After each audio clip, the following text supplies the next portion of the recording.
So hi, everyone. Thanks for joining us tonight. My name is Makena Yarbrough, and I am the Senior Director of Regional Programs here at Best Friends. Tonight's Town Hall's topic is out with the old, in with the new, switching gears to manage intake. So before I introduce our wonderful panelists, I want to start with just some housekeeping items just to keep everyone on track. Everyone is automatically muted for the presentation portion of the webinar, so that way you don't have to worry about accidentally unmuting yourself. If you have questions at any point, just go ahead and type them into the Q&A box. Any question that you put in there is only visible to us. It's not going to be visible to anybody else. So feel free to pop in any question you might have.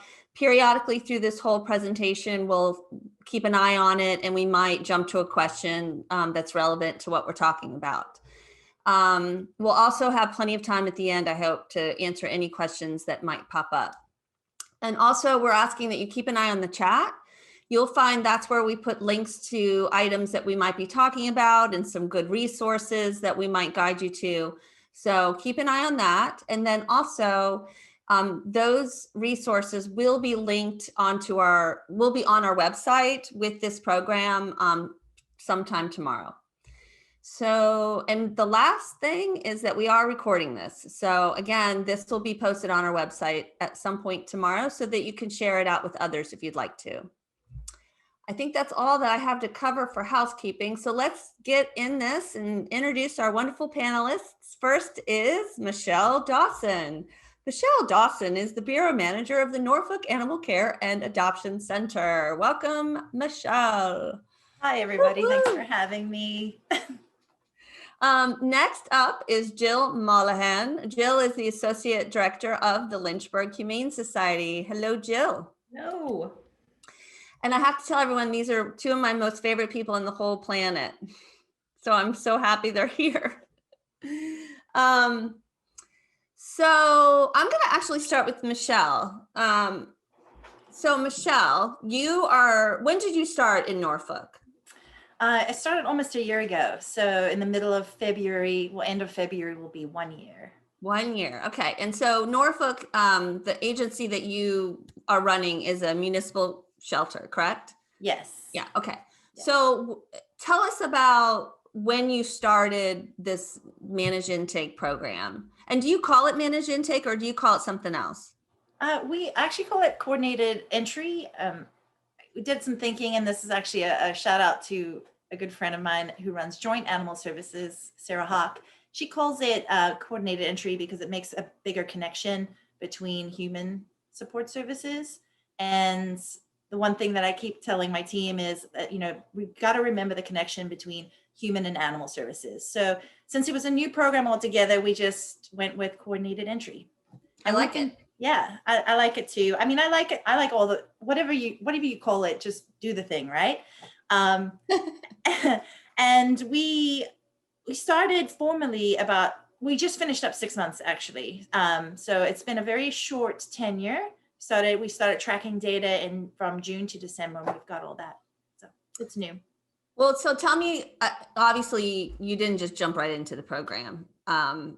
Well, maybe you did, because some do, and that's nothing wrong with that. But I want to hear how you set this up. Like you went through some real important steps that I think some organizations may not think of. So talk us through exactly how you set it up. Well, yeah, we talked and talked and talked. Lots of conversations, both internal and external. Lots of trainings. And well, first we started the conversation with staff, and I got their feedback and how they were feeling about it. And I talked to make sure to include our city officials and our communications departments. And the whole time I was explaining like what we wanted to do, why we wanted to do it, and like how we were going to do it. Right. So it wasn't just like, hey, we're doing this, get used to it. It was a lot of explaining and getting people's buy-in, and making sure that the people and departments who are put in place to support us, like our communications, could support us in the right way. They were fully informed if they needed to do some, damage control. So if we had some bad press or whatever, they knew exactly what we were doing and why we were doing it. With staff, we had a lot of experts come in and speak. Actually, Makena, you were one of them. Thank you. Lots of trainings, lots of resources, lots of networking with other organizations. You'll see me on the Facebook groups trolling for resources all the time, because I know we can create something cool, but why recreate it if there are organizations out there who could help us? What else did we do? We knew that we couldn't implement any kind of coordinated entry without appropriate resources to support the program, right? A lot of the critics of the programs would be, you're just kind of turning animals away with nothing. But we made sure to build a Hampton Roads Pet Resource Guide. I think we're going to look at that in a sec. And of course, writing down our protocol, because I wanted something easy to read and easy to digest that everybody could, internal and external, could just read and see what we were doing, how to do it, and why we were doing it. Yeah, I'm thinking about other things that we did. Yeah. Well, while Andy's looking for the resource, let's talk about, you put together SOPs. So everyone was on the same page and internally and went through that training process. What I want you to talk about is, oh, she's loading the resource right now. Thanks, Andy. You know, an important thing that I did not mention was that we made ourselves more available than usual, just at any point in time, to our neighboring jurisdictions. You know, we're 7 cities that are really close together. There's just run on from city to city, 12 brick and mortar shelters. And we didn't want our colleagues in other jurisdictions to feel like we were impacting their work and making their work harder, or turning animals away, that they would somehow end up at their facilities. And we opened that line of communication. Hey, at any point in time, if you have questions, please ask. And if you end up with any of our animals, all you have to do is pick up the phone and call me, text me. We will go ahead and make it right. We'll go ahead and bring that animal into our facility. And that has happened a couple of times. And I mean, things are going to happen, right? You can provide resources and you can talk to people, but people are going to do what people are going to do, as far as like going to another facility and maybe telling them, hey, they turned me away. It's almost always not the case, because we don't turn people away. But we've built up trust with our jurisdictions, where they know, hey, let's give them the benefit of the doubt. Let's just give them a call and see what actually happened. And they know that we'll take the animal back if it does end up there. Yeah, that's great. I mean, I think that's an important step. And it's funny, I used to tell staff all the time, just because someone says it doesn't make it true. You know, they'll say things Right. to get an emotional rise, Right. create an environment to make you reactive. So Right. that's great. I think that's important to have those relationships. So we're flipping through the guide now. Yes, the guide will be available. It's available right now online if you ever want to go out and take a look at it. It's on your website, right? Your Norfolk Animal Care Center website. And then Right. it's not just around this coordinated entry. It's also obviously how to find your lost pets, or if you find one, what can you do? So it's a really great tool for engaging the community, not Right. just around this. Yeah, it's great. It's got all the usual suspects that you would want for resources, all kinds of pet resources, not only pet, but wildlife. You know, it's just a how to, what to do, and how do I get kind of guide. And our animal protection officers carry this around as well, to give to people or to refer to people. And our front desk obviously uses this a lot every single day. I really like the safe rehoming yourself, how to do things the right way, safely. Also, I had something to say, but now I forgot. This is just classic me. But I mean, it is what it is. I've accepted this part of myself. But what I was going to say is that we do make this available unbranded to people. I have a Word document I can send out. A lot of it is specific to our area, which is great for our area. But we've got a lot of great national organizations and resources in there too. If looking at a PDF blows your mind, I can send you a Word document that you can just cut and paste what you want out of it. Awesome. Okay, so let's talk about your thresholds. I thought this was really cool, and I've seen it before, so I'm going to let you pull it up. And so part of our written protocol are, a general threshold, and we broke it down into cats, dogs, and then dogs and cats, basically what all animals in the shelter.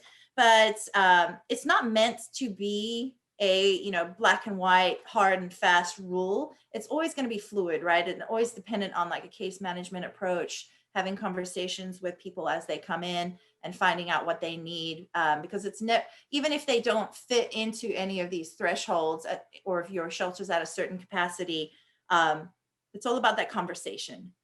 So we did these thresholds just because I wanted something in writing and visual, because people can, they process things differently, so that we could have a protocol, have general guidelines. If somebody had to step into the shelter who doesn't know anything about this program, could they look at our protocol and understand where we were coming from, give them a guideline? And I really like these thresholds, but I can't really claim ownership of them. We learned about them in another Best Friends Town Hall from Alexis Pugh and Memphis Animal Services. And so that's just another testament to how much like we crowdsource and we resource grab from everybody, and how awesome people are about sharing everything that they have. I want, Andy, if you could show the daily report card, because I think this is something, again, I think you saw this someplace else, but you do this every morning to show everybody. Is it every morning for the day before? Kind of where sometime during the day. Sometime at some point. Yeah. But it shows kind of what your status is in regards to how full you are. Right. Shows your intakes, your outcomes, and it's very transparent to what's happening in your shelter. Yeah, right. And this is we use Chameleon. We're lucky enough to have Chameleon. And it is a report that can be auto-generated. So you can create this report within Chameleon. And we do it every single day, and every month. You can do it monthly, and you can also do it annually. But we wanted our community to know exactly what we were doing, like what happened at the shelter. And if they have questions, we publish the dailies on our social media. We don't publish dailies on our website. We do monthly and annual. But if people have questions, we just engage with them on Facebook, or mostly Facebook. And I like it too, because it shows other organizations that where we are at as far as capacity. And we've got a lot of requests for help, intaking animals, transferring in. I see you guys are, it's a good community building resource. And it gives it takes away some of the doubt, or I don't want to say the naysayers, cloud, right? Like everyone thinks it's a secret right thing going on in the shelter when there really isn't. Right. And so like when you publish this, I mean, people can be skeptical, and they, it's fine. But once they ask questions and we engage, usually people say, oh, I understand. So one last question before I go to Jill. So how did your staff feel about this program at first when you said, hey, let's start this? Yeah, I think the staff was, I say this word again, skeptical, but, and rightfully so. I think if you don't get pushback on something new, or if nobody's asking questions, it kind of means that maybe they're not engaged or just not caring. I don't know, but I'm glad that they had questions, and I'm glad that they, this kind of, made them take notice. But after all the conversations and trainings and, the written protocol and the resource sharing, information sharing, they started realizing that by being able to coordinate some of our intake, like it meant that their jobs, not only their jobs got easier, but we were able to save more animals, right? They were not having to scramble for kennel space just because we took everything that came in, right away with no questions asked, right?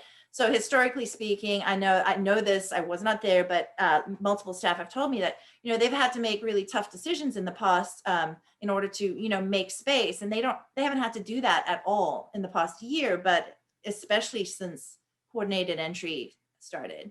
So I think it's just an expectation now. And our community, I get all the emails, I have access to the general inbox. And before it used to be, I'm bringing my animal in, or they would just show up at the door, those kind of emails for owner surrender requests. But now, since we published this and we have it on our website, what the coordinated entry program is about, now expectation is out there that, hey, hi, I need to make an appointment, and how do I go about speaking with someone to make an appointment? I need a surrender. After only 6 months, that's pretty good.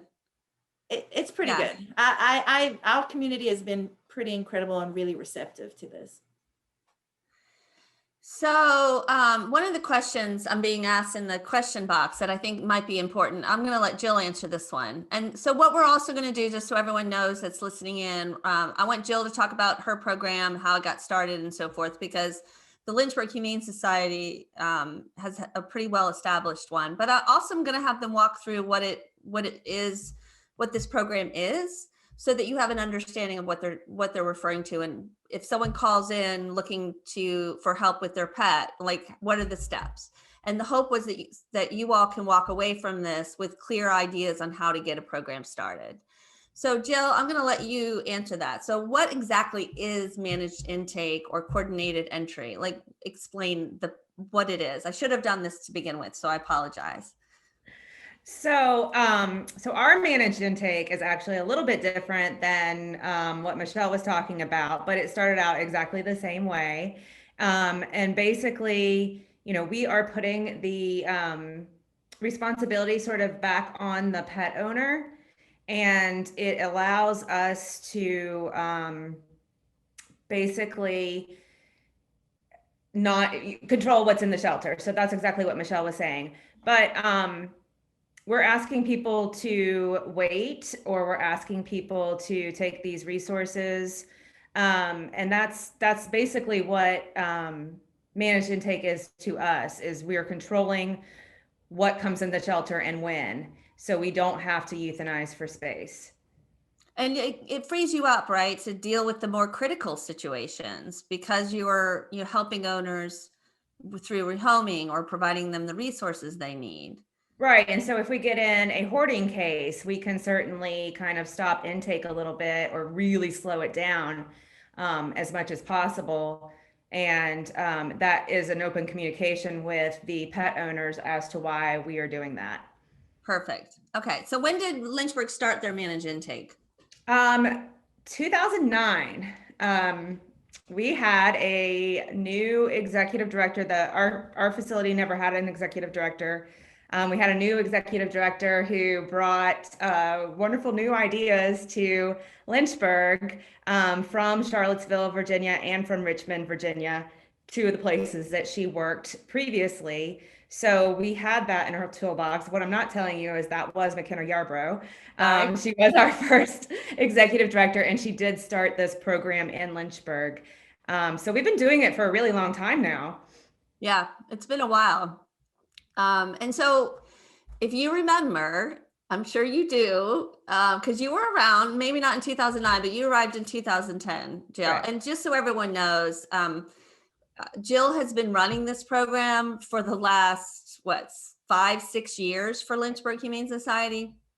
So she's done a lot, and then we'll talk a little bit about how it's morphed and changed a little bit. But I'm curious if just describe, we weren't as organized as Michelle was.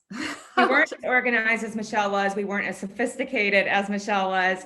We were in a very small building. And we didn't have a lot of resources at the time. And we had almost no resources at the time because we just didn't. None of this stuff was even thought of back in 2009 in Lynchburg, Virginia. And so we were literally just counseling people in our little tiny lobby. And that was the extent of it for the most part. We were using a Excel spreadsheet at the time, which actually we kind of still are, using to keep track of everybody. It was pretty primitive, but it worked, and it worked really quickly. And so do you remember who the early critics were of this program? Most of the early critics, to my recollection, was other shelters. So area shelters around us who were worried. They were worried what was going to happen to them. All the animals were going to go to them. And the community was also worried that people would just dump their pets on the side of the road.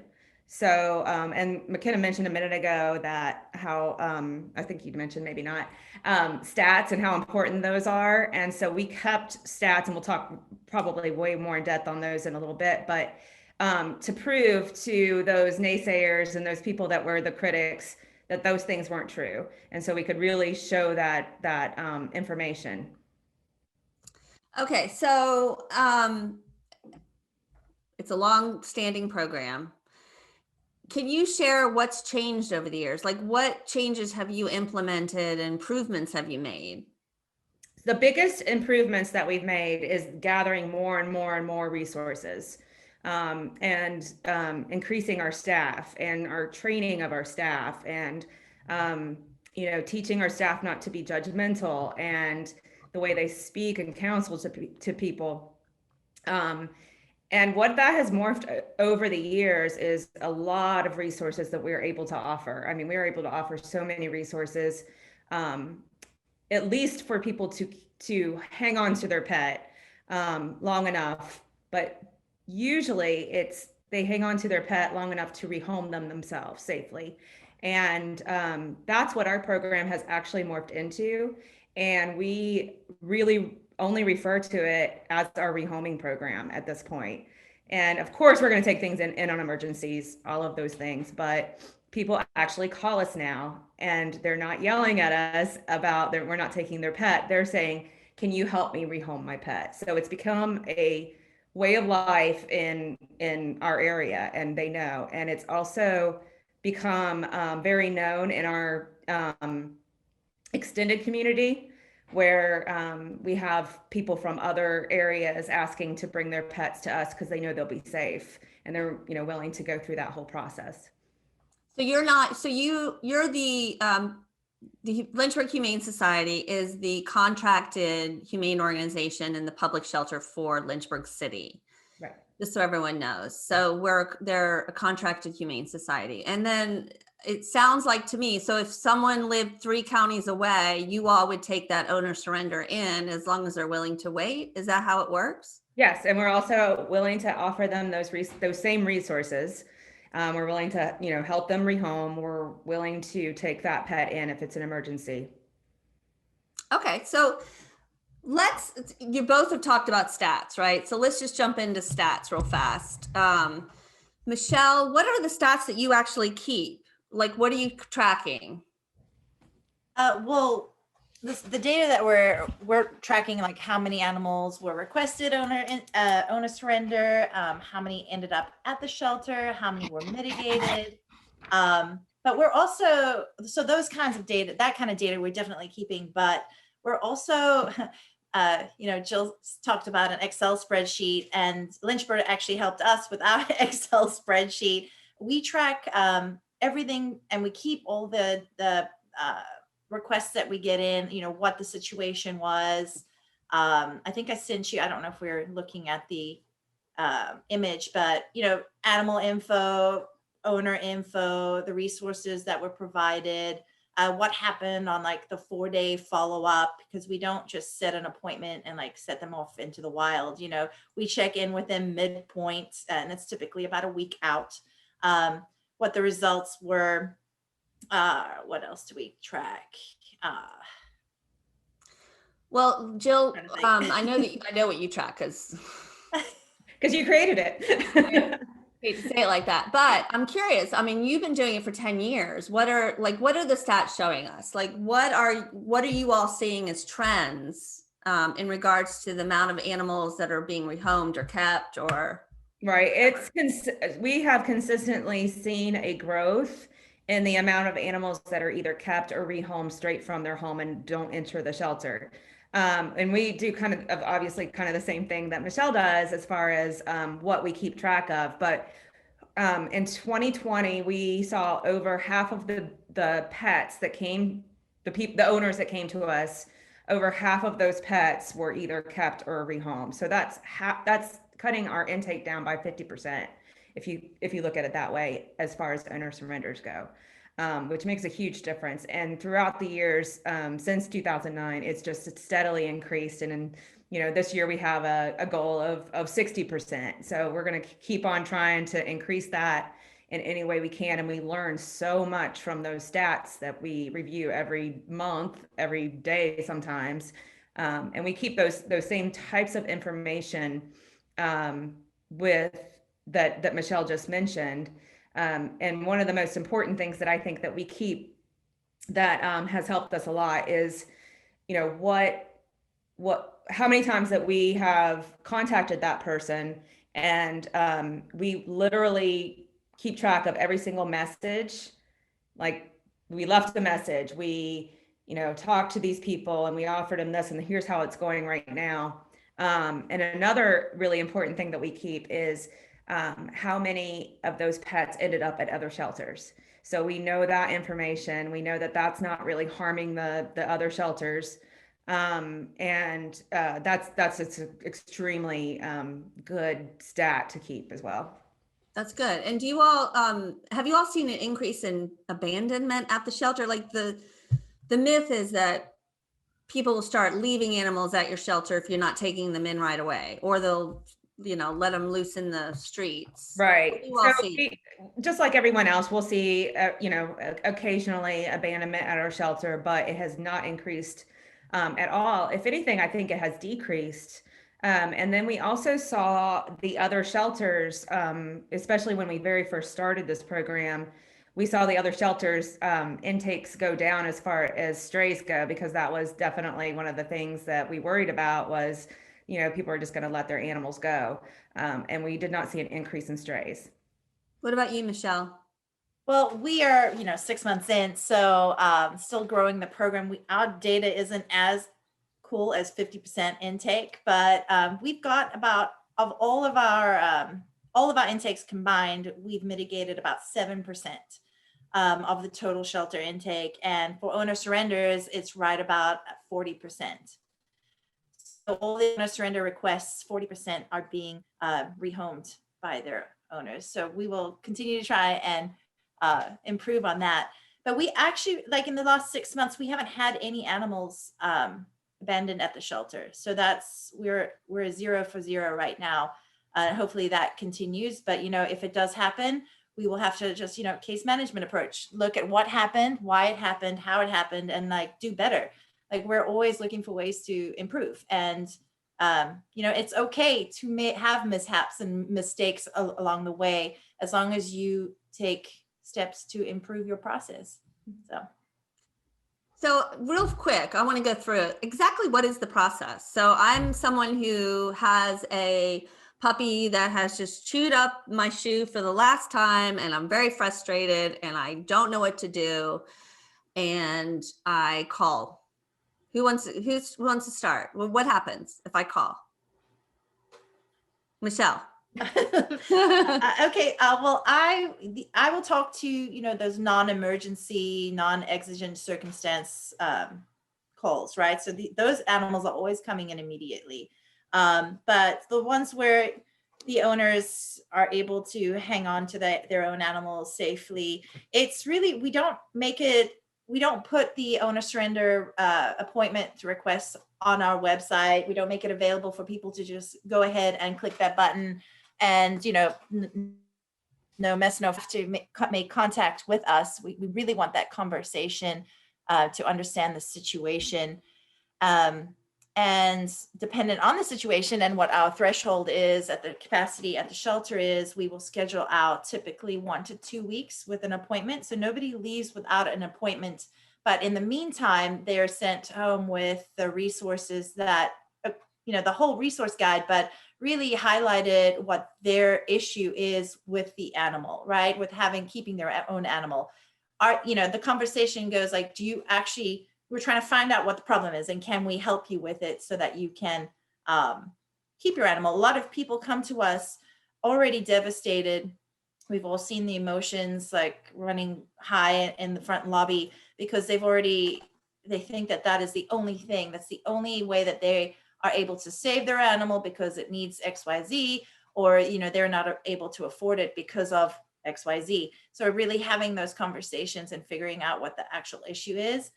Resources can be provided. And a lot of times people say, okay, well, I'm going to try this, or thank you for the resource, tangible resources that we can give them at the time.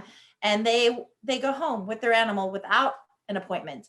Those who are still adamant about having an appointment, we send them with the resource guide and how to rehome themselves safely.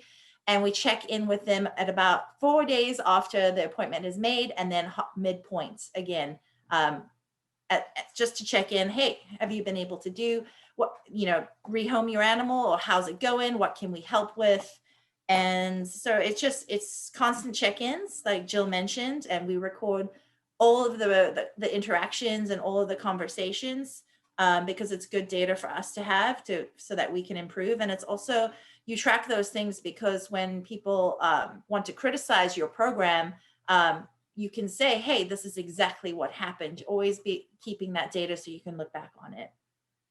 Jill, what's different about your program than Michelle's? Our program has morphed into basically, most of it's online at this point. So I'll be honest, and I know a lot of everyone listening that is working in a shelter, you don't have time to answer phones. I mean, and you don't have the staff to provide for that. And we've just kind of resolved that that's just the way it's going to be. And we have decided to make it more automated and easier for, I don't want to say easier, but for the pet owner.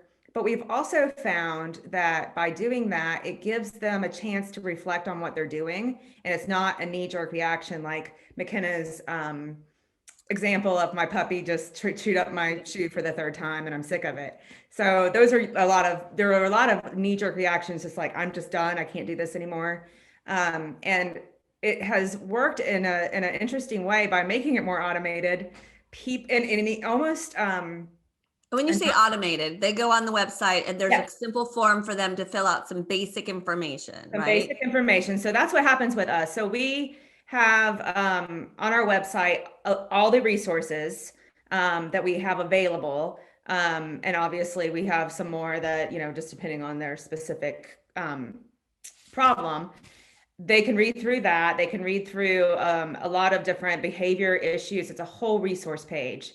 And then there's a form that says, okay, I need to rehome my pet. And there's a form that they fill out. And the same form we use for rehomes and surrenders. So we gather all of that information that we need. And then we reach out to them. Have that conversation. And have that conversation with them. And it's usually via email. And we do find that people don't have as much, the emotion is lower with the email. So because you give somebody a chance to kind of calm down a little bit and not be so emotional, as Michelle had mentioned. And, if we need to have a phone conversation, that's perfectly fine. And of course we do get walk-ins as well. But that's basically where we refer them, is to our website to fill out this form that gives a lot of information about their issue, their pet, what their problem is, so that we are ready at that particular moment when we reach out to them to say, here are our resources that we can offer you. And then we can also call them immediately and say, you need to bring your pet in right away. I understand that this is a huge problem because it's biting your child. So the automated process has just been just very helpful in that regard.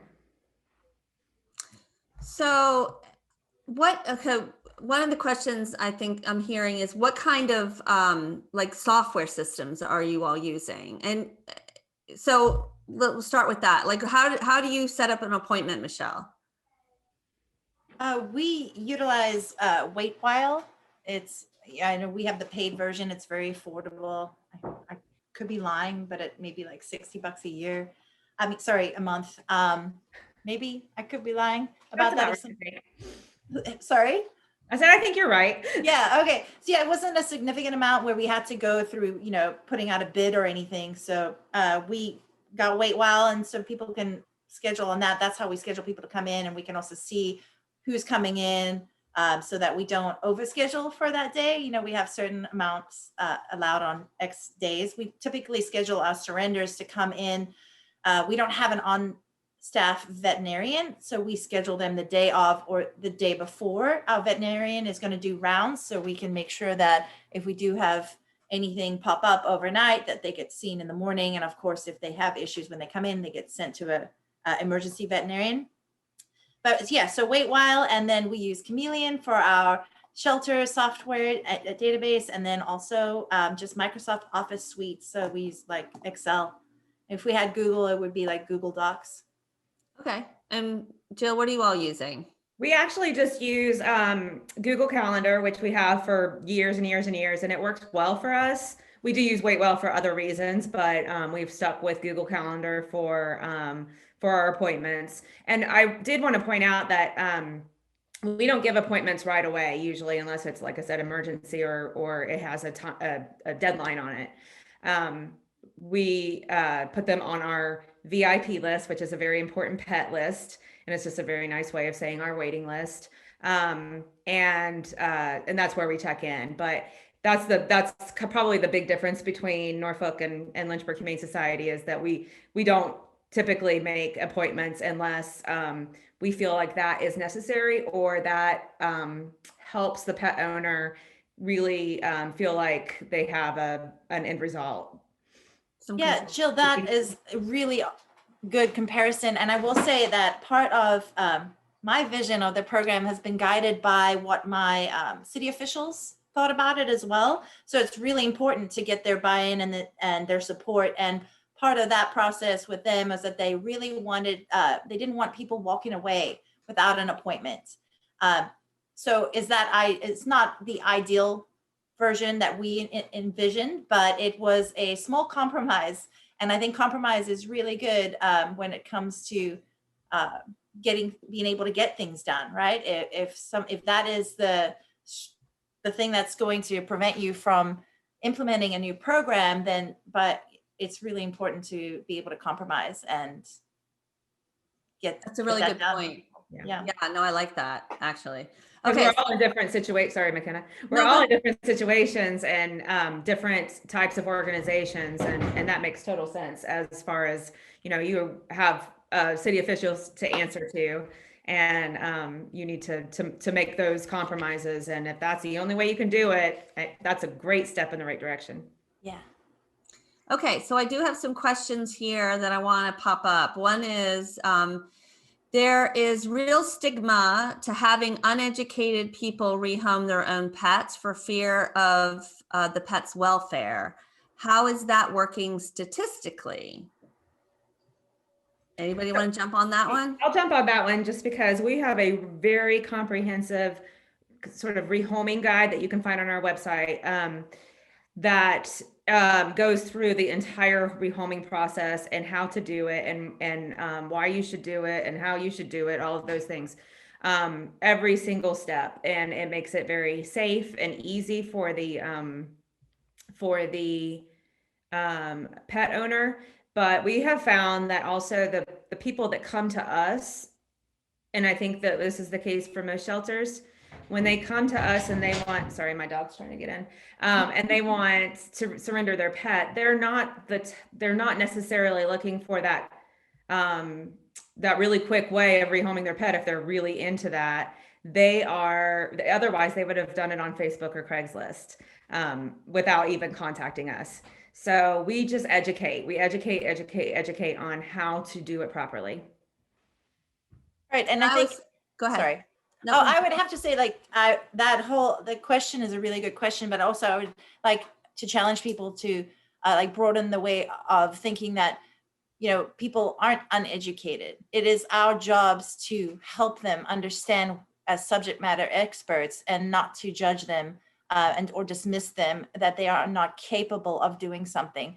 They are reaching out to us for help because they care about their animal and they've kept their animal alive and they love them enough to reach out for help. So I think it's very reasonable to give them the benefit of the doubt and help them rehome the animal that they have already loved up until that point.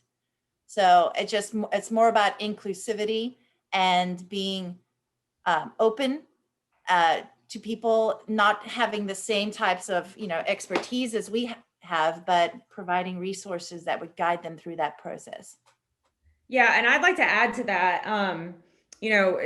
to touch on something Michelle said, is that we really do need to trust people because most people are good. I learned that from somebody that's sitting on this panel right now that might be hosting this, is that we need to trust people because most people are good, and we only remember those bad things that happen. And, we get animals that are abandoned all the time. Well, really, we only got 3 this year, but we only remember those things. So we just need to keep that in mind as we go and pursue this type of program.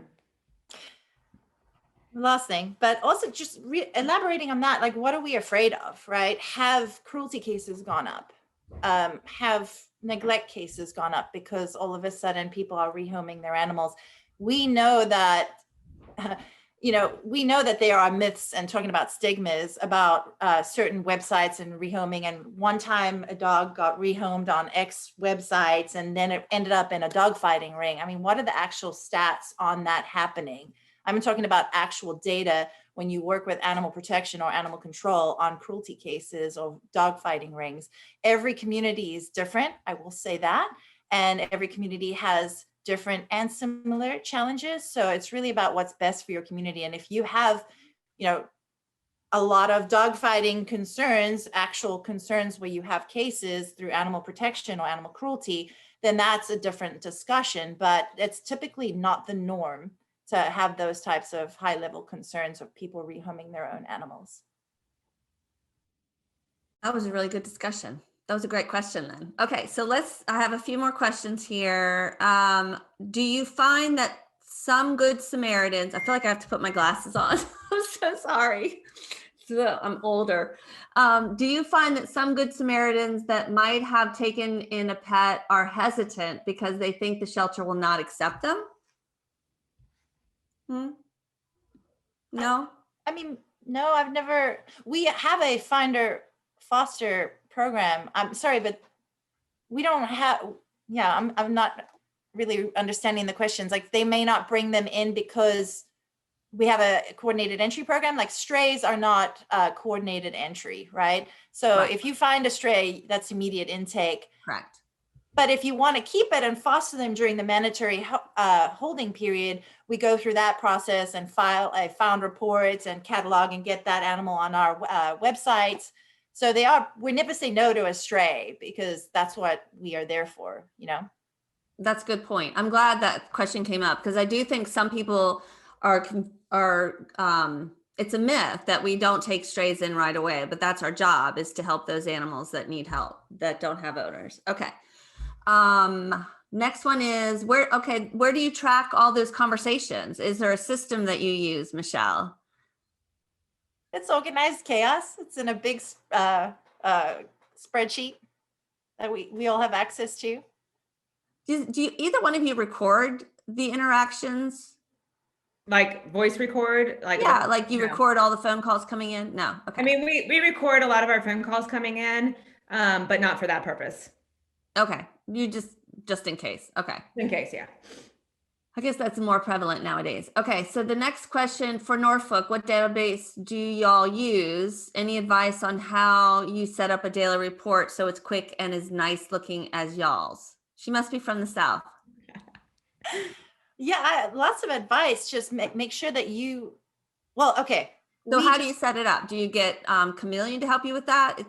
Yeah, if you have Chameleon, your Chameleon rep will be able to help you set it up. But I advise you to know exactly what you want on it first. And we were guided really by shelter animals count data. So we just kind of mirrored it because you can then use your Chameleon report for multiple uses. But yeah, so if you don't have Chameleon, this is how I learned how to do it. But you could always just get a template of sorts. I don't know what you guys are on, what kind of databases you're on, but yeah, we have Chameleon. Just plug in the numbers. Right. Yeah, just get a template. How do you manage owner surrenders that are already impounded in the facility from out in the field? This is when an owner comes in to claim but wants to surrender to the shelter. That's a good question. Anyone want to take a stab? Okay, I just want to make sure I understand the question. Are we saying that the animal came in maybe as a stray and then they decide they don't want to keep it? Okay. Honestly, typically what we do in this situation is it depends. It's case by case. But if the owner doesn't want it, it was a stray, we do ask them to surrender the animal so that we can put it up for adoption immediately and don't have to wait through a stray hold. And we end up keeping it because we've already got space for it. It's already there. And that's typically what we do. Yeah, just to reiterate, like stray animals are never part of the coordinated entry program, because those are for surrenders with us. Again, if a presenter wants to foster the stray for the mandatory hold period, we can do that. But if we're ending up with somebody's animal, we can't force anybody to reclaim their animal, right? They don't show up, we will try to get an owner surrender. And if we don't, then they are held as a stray for either 5 or 10 days in the state of Virginia. So do you all have low-cost spay neuter programs for repeat owner surrenders of puppy litters? Do you have very many puppy litters coming in anymore? We are always looking for puppy litters, honestly. So we don't have a lot coming in. We had one just today come from another facility that we manage in a different county. And, we do not have, we don't have a formal low cost spay neuter for the mother, but we do offer it case by case basis. So for example, if it's a litter of puppies, we've taken litter of puppies. It actually doesn't matter if we've taken litter of puppies from that same mother before. We offer as low cost as we can, even free, to help stop that. But we don't see a lot of litter of puppies anymore. Yeah. Do you charge for intake? We do charge for intake. You charge again, case by case basis. Yeah. So if we need to waive that fee, we will. There is, we do charge for intake on litters of puppies, on individual animals, all of those things. We do have a little discount, so they're not paying 6 different intake fees for a litter of puppies or kittens or whatever it might be. But we do that, again, that is a case by case basis, as most things are in our industry, I feel like, or need to be, based on the situation and the need and the safety of the pet, all of those things. And I can talk to that a little bit about my, I'm in Virginia now too, and I have been shocked at how I'm cursing us, right? At how few puppies come in. And I know a lot of you guys are out there in southern states going, what? I did work I know, I get it. And there's nothing worse than a webinar where people are like, I don't know, we don't have that problem, right?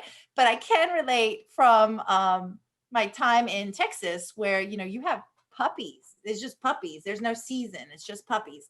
And it depends. We had a outreach program there that did help provide free and low cost services. It was a dedicated field service officer in plain clothes. It actually happened to be me for a while, that you would go out and offer those services, including transport for people who were continuously having puppies, litters of puppies, and bringing them, and those puppies were ending up at the shelter. We had, I would also take a look at your ordinances. Like, I'm not in any way promoting a mandatory spay neuter ordinance. Those things are defunct. We all know they don't work. They don't force compliance. It doesn't work. But we did have I forget what it was called. It was a pet trader ordinance kind of thing there, where you couldn't buy, sell, trade, give away, adopt out any intact animal without getting a license. Now, we know that's just an added red tape, right? But that was a tool not to be used for punitive measures. We used it for outreach measures. Hey, you keep having these puppies, your animals aren't spayed and neutered. Would you like to buy the license, or can we fix your mama and your papa for free and even take them to the spay neuter clinic? And we had a very high receptivity rate. It's all about how you approach it. Punitive measures don't work. It's all about engaging and having conversations with people and respecting that their situation is what it is. And while it might not be our ideal situation, we can, make the connection with them by having conversations and offering resources. So what do you do if an owner doesn't want to participate in the owner surrender process and walks away threatening to dump the dog or cat? Oh, I love that question. So what we usually do, and there's a couple different scenarios to this that we've probably all experienced. One is, I'm just going to dump it on the side of the road, and we call them out on that. No, you're not. You're really not going to do that. And because they've come to us for help. So obviously they do care about this pet. And 9 times out of 10, they calm down and they say, you're right. I'm not going to do that. I just am very frustrated right now. And that's fine. There are also I'm going to harm this pet. I'm going to take it out and shoot it. And we do get those. And when we get those, we do take the pet in. So if we think the pet is in danger, we're going to take it in. Michelle, do you have anything to add to that? Well, I just want to remind everybody, and I think Jill, she said it earlier, is that the people who are reaching out for help aren't the ones we need to be as animal services professionals or animal control officers or animal protection. Those aren't the people that we need to be concerned with them, but we shouldn't be worried about them harming their own animals. And having some escalation, de-escalation, training just to kind of calm people down by meeting them where they're at and having that conversation. And, they're not the people who are going to go out and hurt their animals. And if they are truly unhinged, take the animal. There's nothing, just because you have a coordinated entry program, you have it written down, doesn't mean that it's a hard and fast rule. Like, our protocols are all gray area. That's why we didn't write them into like official city SOPs. Because our SOPs, we actually only have 2 SOPs. It's a euthanasia SOP and it's a cash handling SOP. Those are the ones that we follow. The protocols are meant to be living documents that we are able to, amend and change as needed. And, we don't have to stick to it exactly. The one thing I always tell organizations when they're setting up a managed intake program is to make sure, first off, do you have staff members running this program who are high customer service oriented individuals that are able to be trained properly on how to deal with difficult customers, and you get them that training before they actually start doing the work. There's nothing worse. When we first started in Lynchburg, we had the wrong person on the phones, and I knew it. We all knew it, and we immediately made the change. After a few days, we realized that person wasn't the person to do the job. But we also made sure that the rest of the staff was trained, so anybody who answered the phone could actually deal with that person, and they were empowered. That's the other part of this. I feel like it sounds like both of you have done. Like, your staff is empowered to make those on the spot decisions to bring in that animal and to deal with different situations. So they're not having to run to their supervisor every single time they want to make an exception. Yeah, I have to say that that's one of the biggest things that we do with our staff is empower them, no matter what department they're in, but especially in that department. And I can't even tell you the last time someone came to me and said, can I take this animal? They're trained, they know what they're doing, and they feel trusted and empowered to make those decisions. And 9 times out of 10, I would never disagree with them. Like, they did the right thing. So giving someone that power to someone that you trust and have trained, you don't have to worry about it. It just comes naturally. Yeah, you'll never get in trouble for doing the right thing for the animal, period. Exactly. I used to say that all the time. Yeah. Okay, so we have 2 more questions. Sorry. If you could see how small it was. Would either or both organizations mind sharing their intake numbers before and after implementing this practice? Now, I'll say back in the day, our intake did go down because we were working with people, as Jill said, a number of the owner surrenders were keeping their pets. Back in the day, I think we had a 2,500 animal intake. It was probably it was close to 3,000. I think it went down to about 2,400 intake. Now the organization's up to what, Jill? Like, it's over 3,000 easy each year, but that's not because of the managed intake program at all. That is because of the managed intake program. Let me back up, because we are now able to take in pets from other areas that don't have the resources, are high risk for euthanasia. So we're able to do those things instead of concentrating on the owner surrenders. So Our intake has either stayed the same or actually grown because of managed intake, because we were able to make those decisions and maximize life saving. And we went from a very small, crappy building to a 24,000 square foot facility. Too. Right. So in You 2000, go larger, you bring in more too. So. Right. I mean, and then we've also expanded our foster program. So that's, we are able to intake more. So there's so much that go into those intake numbers that I don't know that that's a fair comparison. Looking at intake of owner surrenders might be a better comparison on that, instead of just intake as a flat number. And then I remember one year we brought in more animals and we had, our owner surrender waiting list was 0 because we were adopting out so many. And so if you're concerned about animals coming in, just find more creative ways to get them out quicker. Right. Michelle, go ahead. Obviously it's COVID, like everything. I know. How do you measure that? It's a strange year, right? Because, I came in like 2 weeks before everything shut down. So it's a strange year for intake nationwide. Our intake 2019 was close to 6,000. And this year was 3,400. And hundreds of those animals were transferred in, much like Jill said, we were able to look at, who truly was at risk and help more animals in different shelters, bring them in. So yeah, it's a strange year because we've only been doing it for 6 months as well. But we could look at our owner surrender requests, whether they go up or whether they go down. But I would like to look at it, for at least the whole entire year before we make that comparison. But bottom line is, we could have had an even lower intake had we not been transferring in animals, and we were only able to transfer them in partly in part of our coordinated entry program, really saving those animals who are truly at risk. We have only a minute left. There's one question here that a lot of these processes revolve around technology. Would you amend the program if technology was a problem? In my state, many people do not have internet access, so online posting is not always an option. Yeah, so I'll answer that because we operate a shelter in Appomattox County, where the internet is not the main source of communication at all. And actually the shelter itself has very poor internet access. And, we rely on other forms, and that might be just posters or,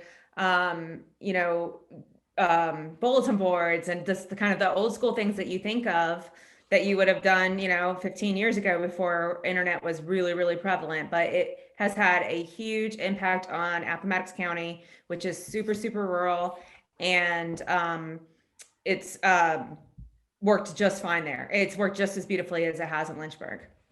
So one person here on the questions is asking for data in regards to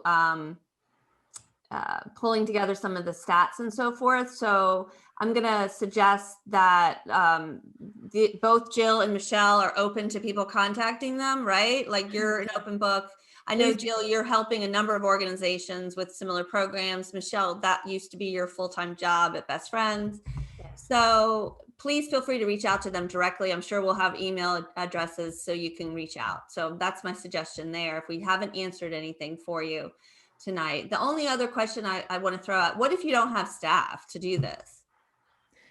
Volunteers can definitely do this they're exactly like staff. The volunteers can definitely do the same thing. You can do this on a much smaller scale. I think that there's a lot of different ways to work around that. We didn't have much staff at all when we started. We literally had one person doing this, and we were very successful in that. But a volunteer could totally do that if they were trained properly.